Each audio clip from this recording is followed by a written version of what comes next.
Les filles russes boivent-elles vraiment trop d'alcool? Et aujourd'hui, c'est notre nouvelle rubrique qui s'appelle La vie réelle et les stéréotypes. Bonjour à toutes et à tous, c'est Nastia. Alors, pour moi, c'était l'expérience vraiment étrange d'entendre qu'on pense à l'étranger que les filles russes, elles vraiment abusent de l'alcool. C'est pourquoi je voulais aujourd'hui discuter quelques moments intéressants et souligner que c'est faux de penser comme ça et qu'il ne faut pas être tellement stéréotypé à propos des filles russes et à propos de l'alcool.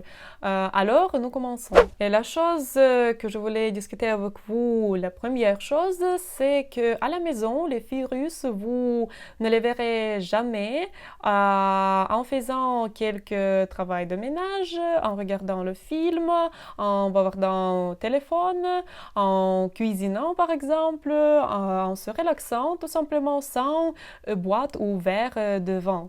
Et je voulais dire que bien sûr, sur la table, vous verrez à la maison de Férus peut-être une bouteille de vin, peut-être non, mais je voulais dire que même sans cette bouteille ou verre de vin, elle va faire toutes les mêmes devoirs et que ce n'est pas la tribu nécessaire vraiment pour faire de cela. C'est pourquoi c'est le stéréotype numéro 1. La chose suivante qui est un peu choquante pour moi, que les filles russes, pendant les commérages, pendant le bavardage avec leurs amis, qu'elles doivent obligatoirement boire de l'alcool pour maintenir la conversation. Mais je dois dire que vous prêtez attention seulement à ce moment-là, mais elles peuvent boire tous les autres types de boissons et vous ne prêtez seulement attention à cela. C'est pourquoi, pour maintenir la conversation, c'est pas l'attribut nécessaire de boire quelques verres de vin. C'est le stéréotype numéro 2.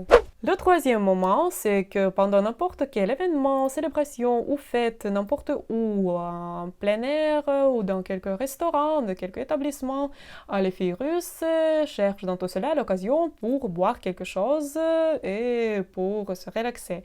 Mais non, je dois contredire que c'est les filles qui organisent tout cela et qui se contrôlent pendant ce fête pour ensuite ranger tout ce qui est resté après cette célébration. C'est pourquoi c'est plutôt les hommes qui boivent beaucoup et les femmes qui organisent les fêtes. C'est pourquoi c'est le stéréotype numéro 3. Ensuite, on dit que pendant le dîner romantique, les hommes voient que les filles russes veulent, par exemple, seulement un verre de quelque chose d'alcool, par exemple de vin, et pas quelque chose d'autre, le jus, de l'eau, etc. Mais je dois dire que ça ne signifie que les femmes russes boivent chaque jour pendant chaque dîner. Vice-versa, cela signifie que c'est l'occasion spéciale pour les femmes russes pour boire quelque chose d'autre, pour manger quelque chose d'autre, pour goûter quelque chose d'autre. C'est pourquoi il ne faut pas juger comme ça, cela signifie toute une autre chose, au contraire. Et est-ce que ça serait normal pour vous que votre copine va classifier vous comme un alcoolique après chaque verre de quelque chose qui contient de l'alcool? Non, je pense que c'est pas normal pour vous. Alors, vous ne devez pas juger les autres. C'est le stéréotype numéro 4. Et le dernier moment qui est aussi très choquant pour moi, que par exemple dans les magasins, quand un homme marche avec sa copine, il veut ignorer à la place où on vend de l'alcool parce qu'il a déjà peur qu'elle va acheter encore une bouteille de vin.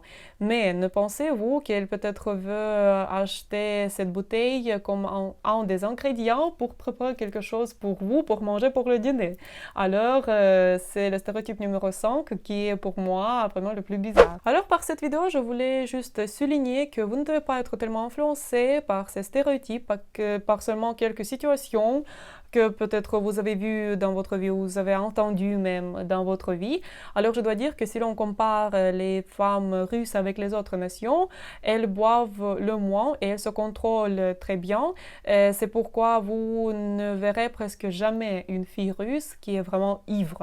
Et Et en plus, je voulais vous demander, après avoir vu cette vidéo, d'écrire dans les commentaires quelques situations, peut-être vous n'êtes pas d'accord avec moi ou peut-être vous voulez me maintenir, j'espère, quelques situations qui sont liées au virus et à l'alcool. C'est pourquoi pour moi, ce serait vraiment intéressant de voir quelles situations, peut-être drôles ou non, vous avez eu dans votre vie qui ont la connexion avec cette situation-là. Alors pour aujourd'hui, c'est tout. Je vous remercie beaucoup pour votre attention. Si vous avez des questions, vous pouvez me les poser sur Facebook ou sur l'adresse mail. Inscrivez-vous à ma chaîne pour ne pas manquer des vidéos importantes et intéressantes. Je vous remercie et à bientôt.